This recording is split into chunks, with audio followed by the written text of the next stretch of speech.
Hey everybody, I am super excited about this project. I met up with Karen Tamir recently in Las Vegas and we had so much fun together, and I wanted to create a project with one of the photos that we took.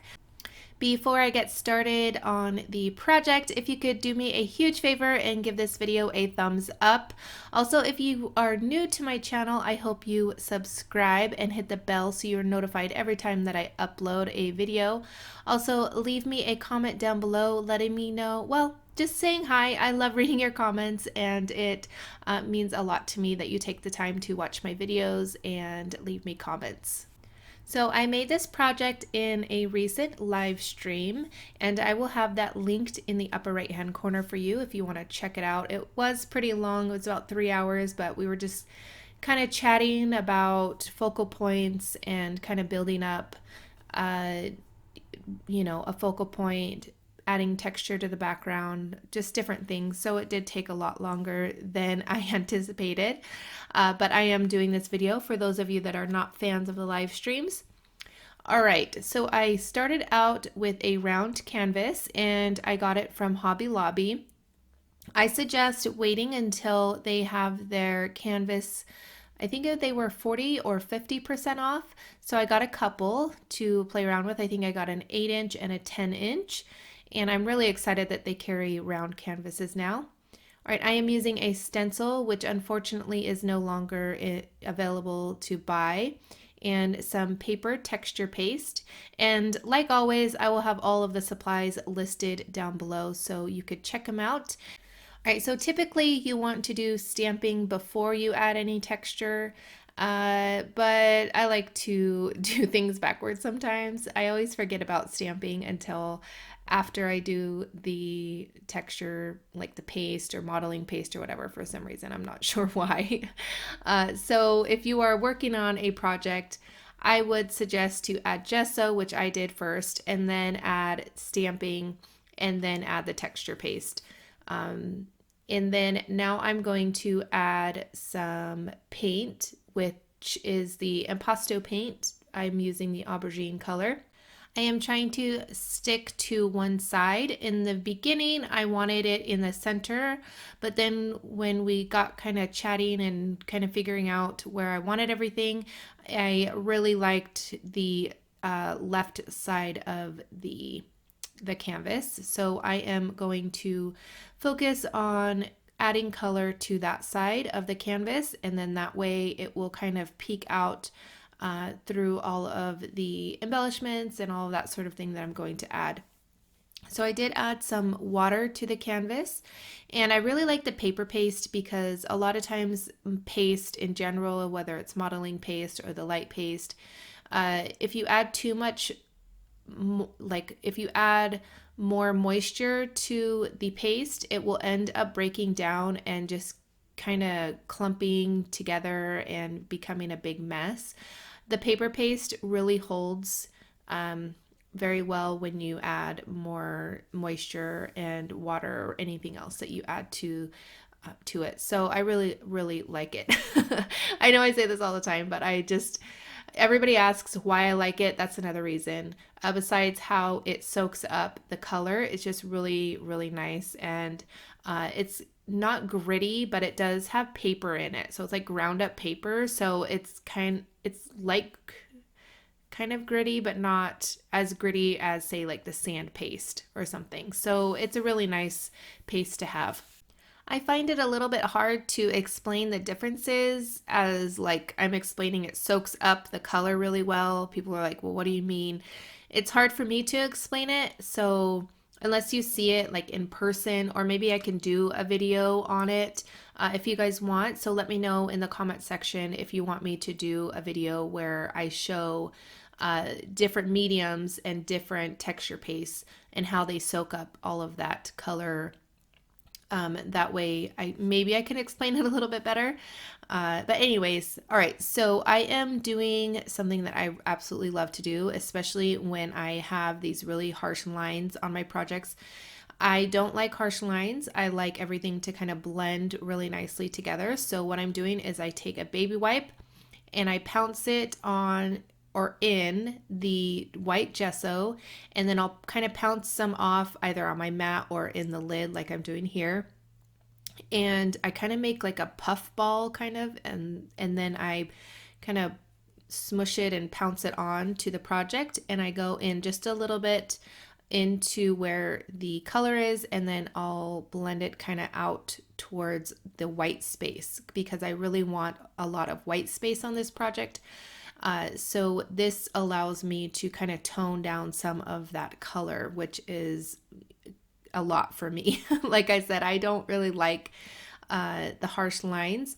So I am kind of blotching off a lot and trying to tone down a lot on the edges.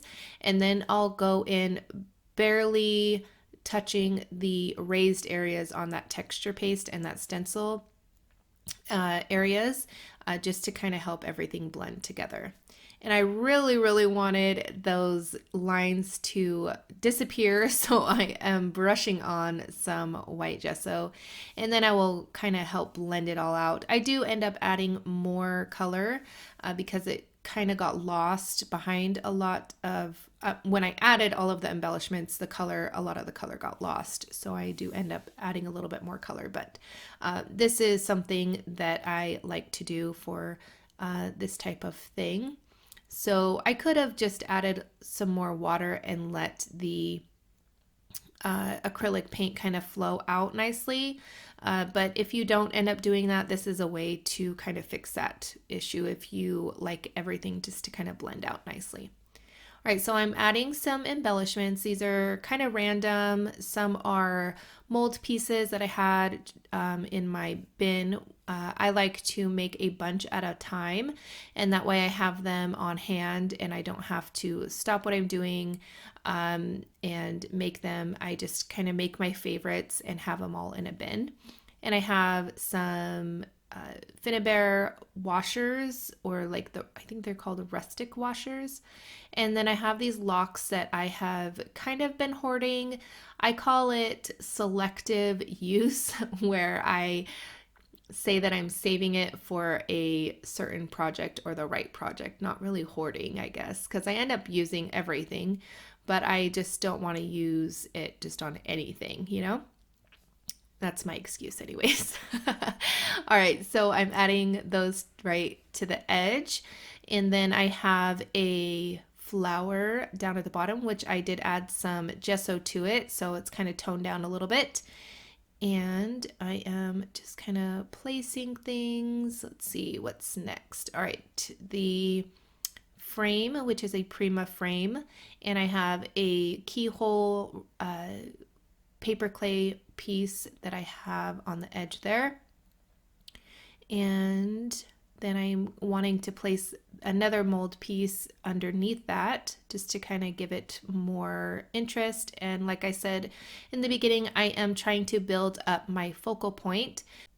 All right, so how I'm building it up is I added some more like flatter texture, and then I'm building up from there.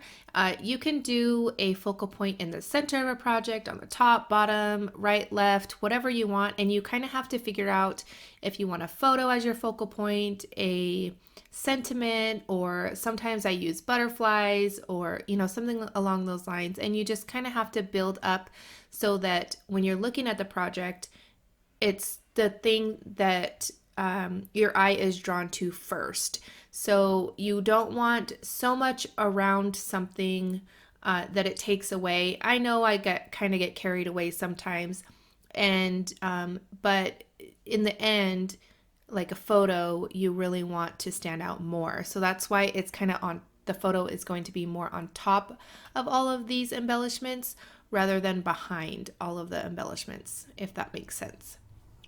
All right, so I added a couple flowers, and I did use Dusty Concord to color those. They were like that beige color, if you see next to my hand up there. And I colored them with Dusty Concord Distress Spray.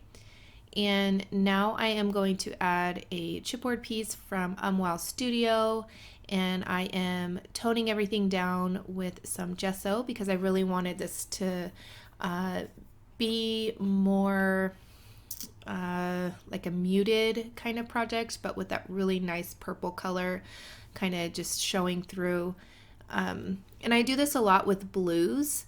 I really like the look. It's almost like a winter wonderland, people call it. So this is kind of like that, just with purple. All right, I am taking the aubergine and watering it down and adding some to the paper clay mold pieces, and I'm just kind of showing the chat there, now showing you guys, and then also to just all of the embellishments, just to, again, make everything flow nicely together, everything blends nicely together, and nothing looks out of place, hopefully. To me it doesn't, and everything is, in depends on who's looking at it. So you might look at this and it's totally not your thing, but that's okay. Everybody is different. All right, so here I am adding more color to the project, and I watered the aubergine color down quite a bit, and I'm adding it kind of thick, or like a lot like around a lot of the embellishments. And then you saw that I added some water, and I'm letting it kind of flow out so that it kind of blends out on its own, so that I don't have to go in with more gesso like I did with the baby wipe and kind of pounce everything on, or blend everything out with that gesso and baby wipe.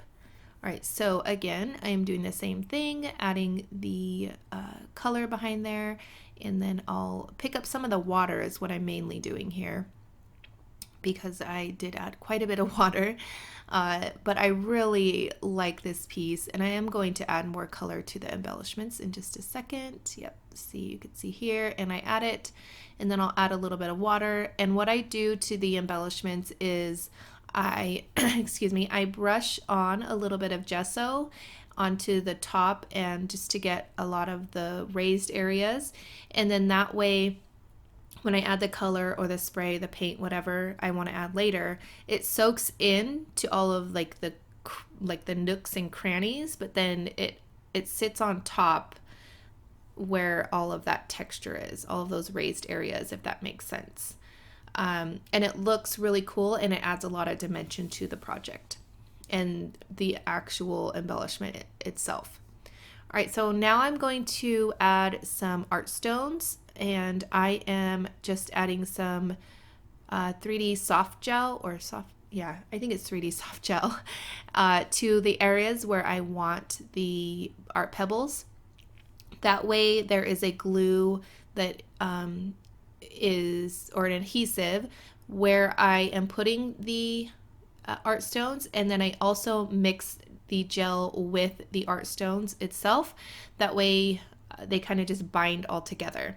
And I have found, and I've said this previous, but if this is the first time you're watching one of my videos, or you haven't caught me saying this before, you really need to let the art stones dry before adding any more color or anything, because what I've done in the past is I'll add the art stones and then immediately start adding more color, more sprays, paints, that sort of thing, and it breaks down the adhesive, and then they don't stick as well. So I've learned just to be patient. This is the last thing I do, and then if I want to do any more color or adding any more paint or spray or anything, then I'll do that later after it's all dry, so that I don't get a lot of those stones coming up. And it's worked really well. So I am now adding some splatters, and I don't think splatters in this case is necessarily going to make that gel break down too much, because I'm not adding so much on that it is going to saturate all of that gel, if that makes sense. So if you're going to be adding a lot of spray or a lot of water, you really want to let that gel dry and those stones dry on the project. All right, so that is going to complete the project, and here is a few photos of the project. I absolutely love it. Purple is my favorite color, and here is a couple more videos you might enjoy. If you are new to my channel, again, I hope you consider subscribing and hitting that bell so you're notified every time that I upload. If you haven't already, if you could give this video a thumbs up, I truly appreciate it. And don't forget to leave me a comment down below. I really appreciate it. And I want to thank you guys again. I'll catch you guys later. Bye.